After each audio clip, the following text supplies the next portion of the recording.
your odd plates and cups and matches and lemon juice and all of those kinds of things that you would find in your normal household without the need for Bunsen burners, conical flasks, burettes, you know what I'm talking about. The one that I worked on at the moment is based for Year 5 or Year 6 and is based on the topic of sugar in the diet. I've created a couple of experiments, one using red cabbage and one using Smarties and one using yeast as well. And we're really looking for a school or a group of students to actually test this trial run it, if you like, because we've never done it before. And we're also willing to get as many schools involved in our STEM programme, whether we come to you, whether schools come to us, and to really get involved, because we want to show that science doesn't just exist in the lab, it exists everywhere. Thanks very much. I think that's all I want to say. Yeah.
But before I was a Python programmer, I was a teacher.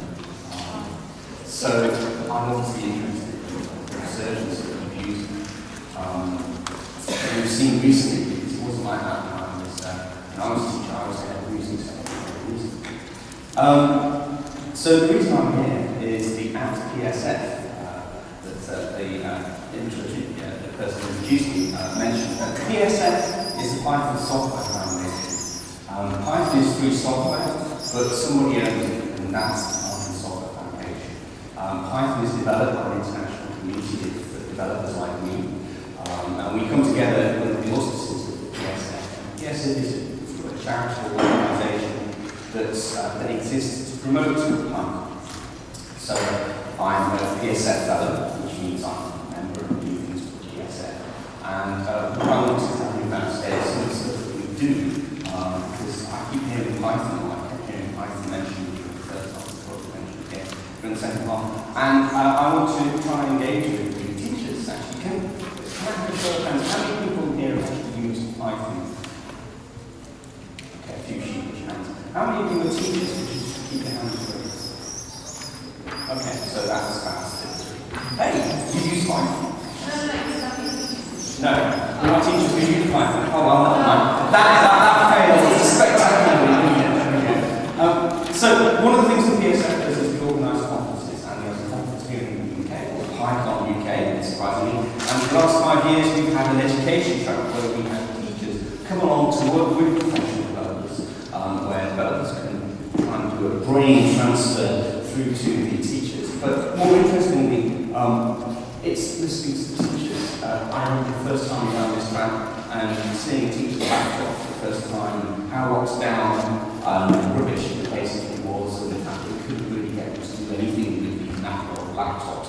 Why not? Because our sysadmin is on those, that sort of thing. So the second year we figured out the Raspberry arrived and started using them, and so on and so forth. So we want to try and listen to teachers and work out what the problems are and help you solve them in a way that we can help you make the best use of Python. We'd also like to work with organisations, for example, like Code, who have a Python module and so on and so forth that we could help support. So another aspect of the PSF's work is that we will financially support projects that make use and promote use of Python. So if you go to python.org, which is the website for the Python programming, which is also the website for the PSF, there's a button there where you can ask for grants and things like that. There's a grant process.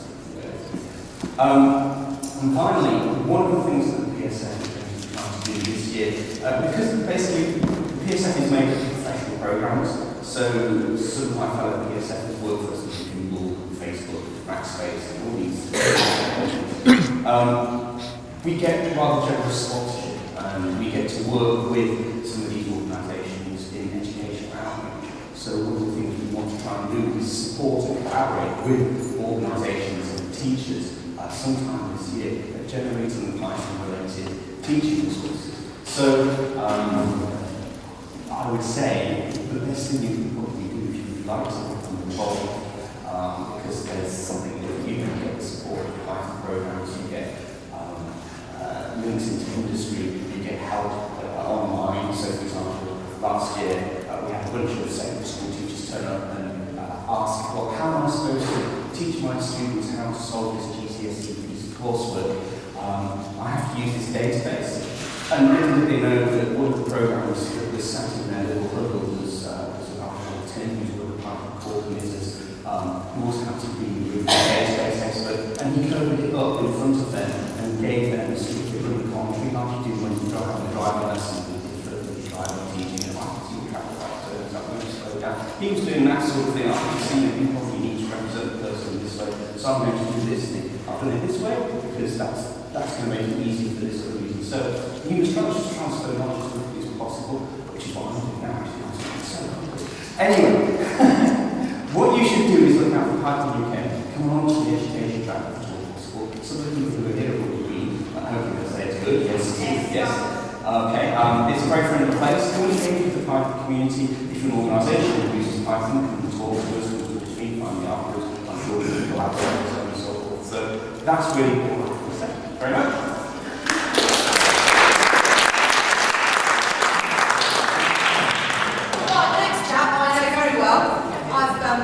Worked alongside him through various things, and the chap after him too. When I said to him how do you want me to introduce me, he said just tell them all it's Kevin. So that's what I'm going to do. Thank you. Is Kevin, as soon as you're ready, over to you. Hopefully.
areas according to type of intelligence.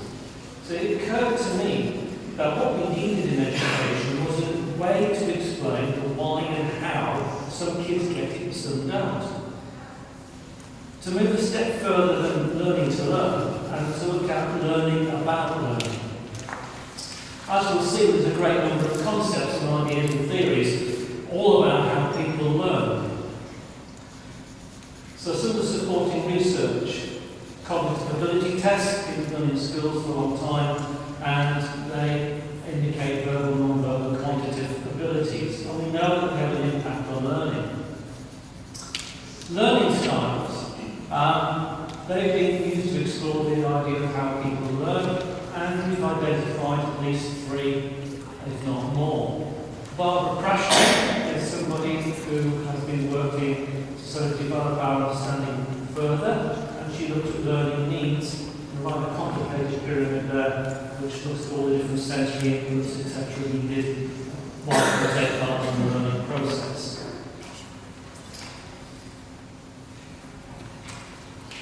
A few more. I don't have time to go through them all, but each one of those does in some way support the concept of LQ. But you may recognise some of those and some of their authors. There's one or two I'd like to pick out. There's Albert Bandura.